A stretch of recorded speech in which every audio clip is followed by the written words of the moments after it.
Have you ever wondered how computers know what to do? It's like they have a brain of their own. Well, not exactly. Computers don't think like humans do. They need us to give them instructions. That's where programming languages come in. Imagine them as special languages that we use to talk to computers and tell them what to do. Just like we use English or Spanish to communicate with each other, programmers use languages like Python or JavaScript to communicate with computers. These languages are made up of words, symbols, and rules that computers understand. By writing code, we create sets of instructions that computers follow to perform tasks. These tasks can be as simple as adding two numbers or as complex as landing a rover on Mars. Without programming languages, our computers would just be fancy boxes. Programming is like creating a recipe for a computer. We tell it step by step what ingredients to use, data, and how to mix them together, instructions, to get the delicious result we want, which is the program's output.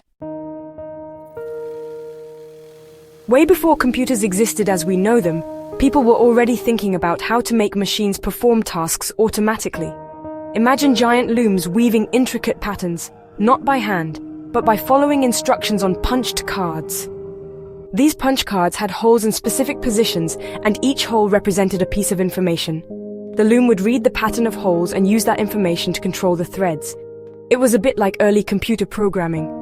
Another ingenious invention was the analytical engine, designed by Charles Babbage in the 1800s. Though never fully built, it was a mechanical computer that used punched cards to perform calculations. Ada Lovelace, a brilliant mathematician, worked with Babbage and is considered by many to be the first computer programmer. She wrote instructions for the analytical engine, demonstrating the power of programming to solve complex problems. These early examples show how people were already figuring out ways to give machines instructions and make them perform tasks automatically, laying the groundwork for the computer revolution to come.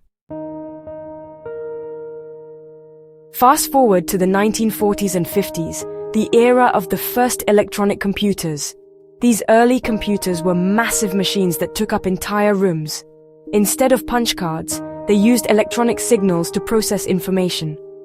But there was a catch. Programmers had to write instructions in a language the computers could understand, which was binary code, a series of zeros and ones. Can you imagine writing an entire program using only zeros and ones? Talk about a headache. It was a tedious and error-prone process. Thankfully, a new language called assembly language emerged. Assembly language used short words and abbreviations that were easier for humans to remember and understand. It was a step up from binary, but still pretty complicated. Then came Fortran, which stands for Formula Translation, in the 1950s. Fortran was a game changer. It was designed for scientists and engineers to solve complex mathematical problems. With Fortran, programmers could write code that was closer to human language, making it easier to write and understand. As computers became more powerful, programming languages evolved to keep pace. Programmers wanted to create more sophisticated programs, and they needed languages that were more efficient and powerful. New languages like COBOL, which stands for Common Business-Oriented Language, and BASIC, or Beginner's All-Purpose Symbolic Instruction Code, emerged, each with its own strengths. COBOL, as its name suggests, was designed for business applications, like processing large amounts of data. BASIC, on the other hand, was intended to be easy to learn, making programming accessible to a wider audience.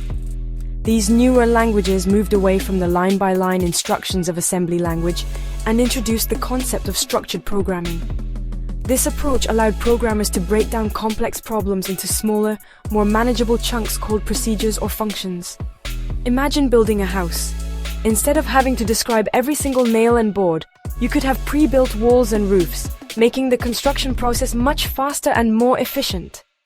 Similarly, structured programming made it easier to write, understand, and maintain large and complex programs.